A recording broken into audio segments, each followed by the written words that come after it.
Chevrolet's Inside High School Sports is brought to you by the Houston area Chevy dealers. Visit your nearest Chevy dealer to test drive our award-winning products. Hello again and welcome in to Chevrolet's Inside High School Sports. I'm your host, Matt Musil. The state championship games are set for the high school football season. After nearly 4.5 months of practices and games, the journey is almost over and teams can taste that ultimate goal. One team that's used to playing 16 games per season is North Shore. This afternoon in Pflugerville, North Shore would take on Austin Westlake to see if the Mustangs would be playing for a state title once again. And, as it turns out, it's our DQ Game of the Week. These two heavyweights have become very familiar with one another over the last few years, and this one lived up to the hype early. Westlake would get on the board first as sophomore quarterback Reese Weiss calls his own number and powers his way in from 9 yards out to give the Chaparrals a 7-0 lead. North Shore would respond immediately, eating up half of the second quarter with an impressive 75-yard drive capped off with their version of the tush push, Caleb Bailey getting in from a yard out to tie the game at 7 apiece. On the next possession, the Mustangs get some momentum through the air as Bailey hits Dion DeBlanc in the flat, and he's all the way down to the 10-yard line. That would set up this touchdown run by DeAndre Hardiman as he goes untouched from 9 yards out to give the Mustangs their first lead of the game, 14-7. The Mustangs would add a short field goal midway through the third quarter and then get a late interception as they punch their ticket to the 6A Division I championship. They win it 23-14. Up the road in Waco, Summer Creek was taking on Cibolo Steel in the 6A Division II semifinals. Summer Creek looking to punch its ticket to state for the first time in school history, and the Bulldogs strike first. Senior running back Lloyd Avant takes a well-designed screen pass from Blake Thomas as he goes in untouched to stake the Bulldogs to a quick 7-0 lead. After the defense holds, Summer Creek caps an impressive 95-yard drive with Thomas on 3rd and long, extending the play, buying time before firing to strike Caleb Welch. He's in for the score to make it 14-0 Summer Creek. Midway through the second quarter, Avant is at it again, sweeping around the left end, tight-roping his way down the sidelines, and he's in for the touchdown to make it 21-0. And Summer Creek goes on to win this one and will play in its first state title game next Saturday. A couple of undefeated teams going at it as Belleville took on Wimberley up in Pflugerville. Wimberley trying to get the ground game started, but watch DJ Sanders rip the ball away and take off the other direction for the strip and score. Belleville up 7-0, not even a minute into the contest. Late in the second, D.D. Murray takes the pitch, and he comes to the near sideline, and he's gone for 28 yards and the score. Belleville up 21-14 at intermission. In the second half, the Brahmas in that slot T, and when the defense gets tricked, Belleville fans get treated, and that's what happened when Corian Hood goes untouched for 69 yards and the score. It's 28-14 Belleville. In the fourth quarter, the Brahmas up 28-21, and Murray takes it in for the short 2-yard score. Belleville pushes the lead back to 2 scores. Now moving through late in the game, 19 seconds left in regulation. Wimberley at the 1, down 8 points. Cody Stover bullies his way in from there on the Texas trail, 35-33. They have to go for 2. Stover again, but he is denied at the goal line. Belleville is heading to state for the first time since 1977 with the 35-33 win. And the Brahmas will face Gilmer on Friday afternoon. This is amazing. I never really expected this team to get this far, but I love every single one of these guys. We had such a great year, and I can't wait to do even more. The Ganado band was in the Christmas spirit, but it was the football team that hoped to gift their fans a state title appearance. The Indians took on Timpson in a Class 2A semifinal and jumped on them right away. Bryce Ullman looks off the safety and then goes 37 yards to Austin Pena, and Ganado leads 7-0. After Timpson would tie it at 7 apiece, check out Lando Hicks on the ensuing kickoff. He fields it at his own 4-yard line and takes off up the middle of the field. He almost has his shirt ripped off of him, but he keeps going. And that's a 73-yard return to the 20-yard line, setting up the Indians in great field position. Moments later, Ganado runs the tush-push from the 1, and Ullman reaches pay dirt. The Indians up 14-7. In the second quarter, same score, Ullman to Cade Hayden for a 5-yard touchdown. Ganado thinking upset with a 21-7 lead. However, Ganado would not score again, and with the game tied at 21-all in the third, Class 2A's best player, Timpson's Terry Bussey, would score from the 12 to give the Bears a lead they'd never lose. Ganado's great season ends with a 35-21 loss in the state semifinal. It was an emotional scene before Edna's Class 3A Division I semifinal with Franklin. Edna's cheerleaders left a spot for their teammate, Lizbeth Medina, who was tragically killed earlier in the week. Each cheerleader also wore a purple bandana around their leg in remembrance of their dear friend. With heavy hearts, the Cowboys attempted to upset Franklin, but the Lions were just too powerful, especially Devin Hadrago. In the first quarter, R.J. Fulton would find Hadrago on the 20-yard touchdown pass to put Franklin up 17-0.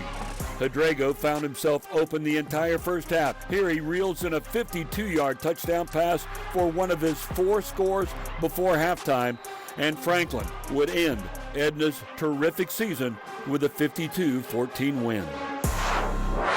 All right, let's take a quick time out now to recognize one of Houston's best athletes. He made plays in the passing game and on special teams. This week's Parker University MVP is Tristan Brown from Houston Lamar.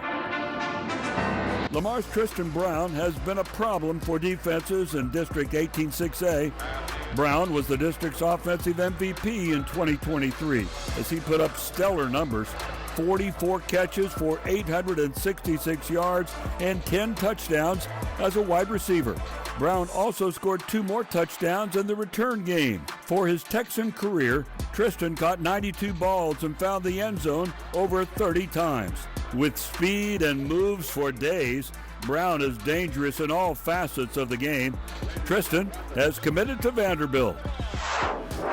And because of his accomplishments on the field, we are happy to present a bobblehead to Tristan, who joined us earlier this week with his teammates. Hey, what do you guys have to say for your teammate?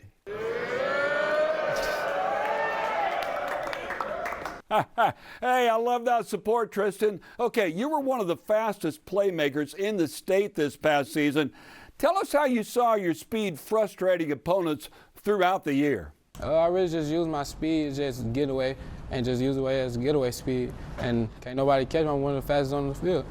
All right, now, not only were you dangerous as a wide receiver, but you returned 5 kickoffs for touchdowns during your Lamar career. What's the key to breaking a long kickoff return? It's really easy. It really just started off with my blocks. They really make my job easier, so it just make it look like I'm just doing it all the way by myself, but it really started with them, and then I can do everything else by myself. Lamar was one of only 12 6A teams in the entire state of Texas to go undefeated during the regular season. For those who don't understand, how close was your bond with that senior Texan squad? The bond is really good. You see how everybody over here, everybody like family. Everybody treat each other like brothers outside of football, and it's really just a family outside of that. All right, you're heading to the SEC, up to Vanderbilt in Nashville for your college ball. Why was that the school for you?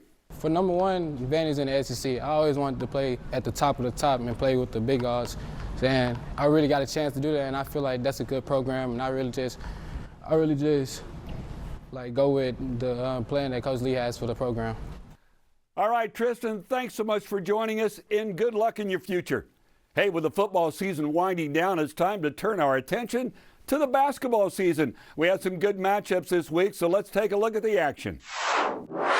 16th ranked CE King was taking on Galveston Ball Friday night. It was the Tours who got the game started off right. Malcolm Simpson with the steal. And look out below, now that's a slam dunk right there. The Panthers would take control in the first. That's David Clayton on the break for the layup, 21-7 CE King after a quarter. In the second quarter, 6'9" Logan Alexander shows why he's an easy guy to throw an alley-oop to. Panthers up 29-17. Then on defense, Alexander swats the shot, which would earn the Panthers the title belt. And on the other end, Clayton passes to Christian Thomas for 2 of his 16 points. The Tours would get another highlight-worthy dunk when London Dion goes up and over his defender for the slam dunk. But this was all Panthers. Clayton goes bombs away from the corner, and CE King wins 69-48. Defending Class 4A state runner-up Booker T. Washington visited Langham Creek Tuesday night, and the Golden Eagles' Chris McDermott was throwing a block party in the first half. In the first quarter, Langham Creek's Arian Harrison takes it strong to the hoop, but McDermott was stronger as he swats it with both hands. Later, McDermott goes way up to block this shot off the backboard, and look at him run the court. Got to reward the big man for running, so he gets the dish and lays it in, 14-7 Eagles. Langham Creek's Jai Harrison sets up behind the arc, pump fakes, which frees him up to drain the three as the Lobos trail by 4 after 1. In the second quarter, McDermott, running the break, dishes to Robert Jones with the sweet up and under move for 2. Booker T up 64-45 at intermission. In the second half, Harrison passes to the corner, where Riyad Eluiad spots up for the trifecta, and it's good. But the offensive onslaught by Washington just too much on this night. Otis Carter lobs it up to McDermott for the alley-oop dunk, 23 points for Chris, and Booker T wins it 81-60. 18th-ranked Hightower out of Class 6A taking on 6th-ranked Fulshear out of Class 5A. And in the first quarter, Fulshear's rookie Obevere goes down the lane with her left hand but switches to her right for the layup. Hightower decides to go with pure height as freshman Ogechi Okeki easily scores off the inbounds, 8 points for her in the first half, and the Hurricanes up 20-12 at the break. In the second quarter, Hightower's Madison Bob with the 3-ball, splash, and the Hurricanes up by 3. Obevere led all scorers with 15. Check out the crossover here to get to the rack. Nicely done. But Bob would hit another 3, and Hightower would pull away with the 40-34 win. A couple of years back at the state basketball tournament in San Antonio, Schulenburg head coach Richard Hugendorn was recognized for his over 800 career victories. Our Chevy Spotlight tells us more about this legendary coach and what his Shorthorns have in store for this season.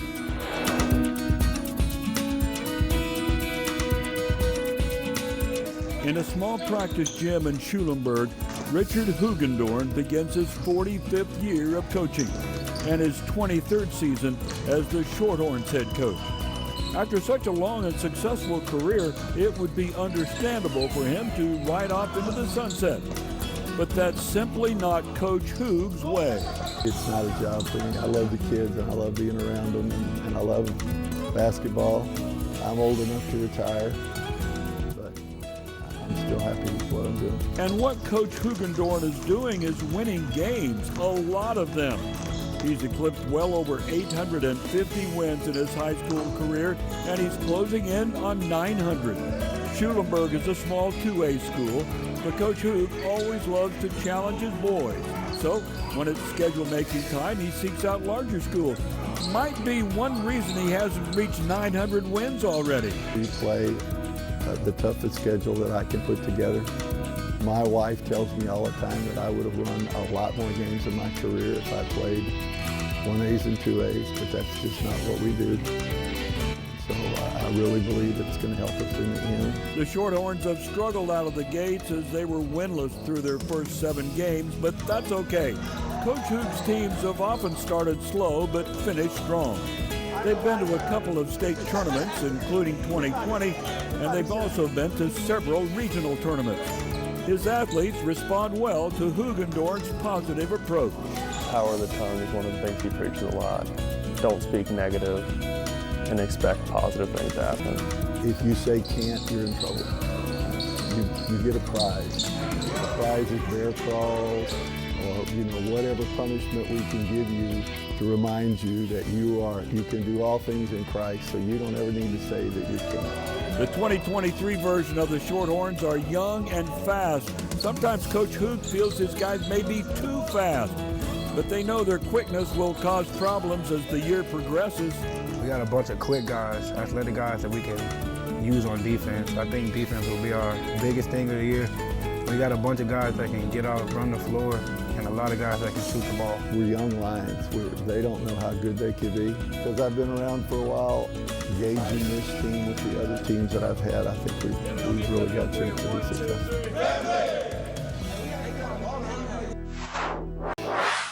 Welcome back to the show on this Saturday night. Belleville has put up ridiculous offensive numbers this season, but sometimes that overshadows a defense that has allowed 7 or less points in 11 games.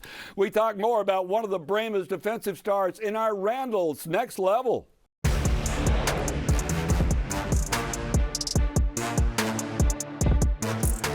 We're joined now by John Poorman from the Houston Chronicle. Hey, John, Belleville has pitched 6 shutouts this year, and a lot of that has to do with their big man in the middle, DJ Sanders. What can you tell us about this talented defensive end? DJ Sanders has produced an excellent junior campaign for this Belleville team. He has 71 tackles and 13 sacks as they head into the state semifinals. He's a 4-star recruit, so he's getting looked at by some of the biggest power programs in college football. This Brahma's defense has been lights out this year, allowing just 5.4 points per game entering the state semifinals.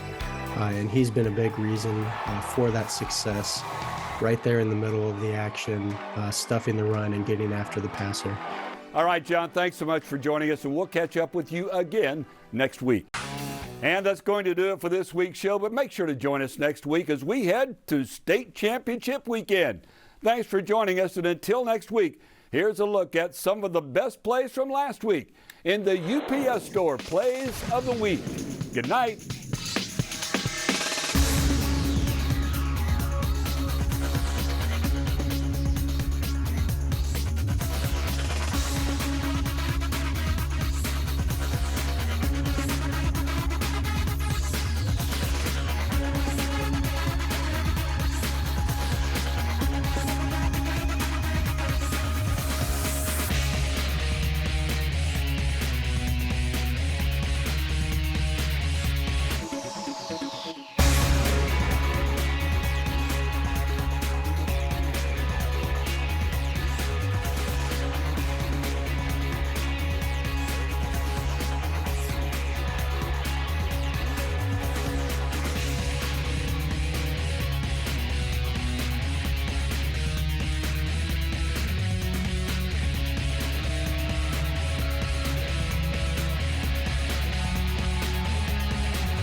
Chevrolet Inside High School Sports was brought to you by the Houston area Chevy dealers. Visit your nearest Chevy dealer to test drive our award-winning products.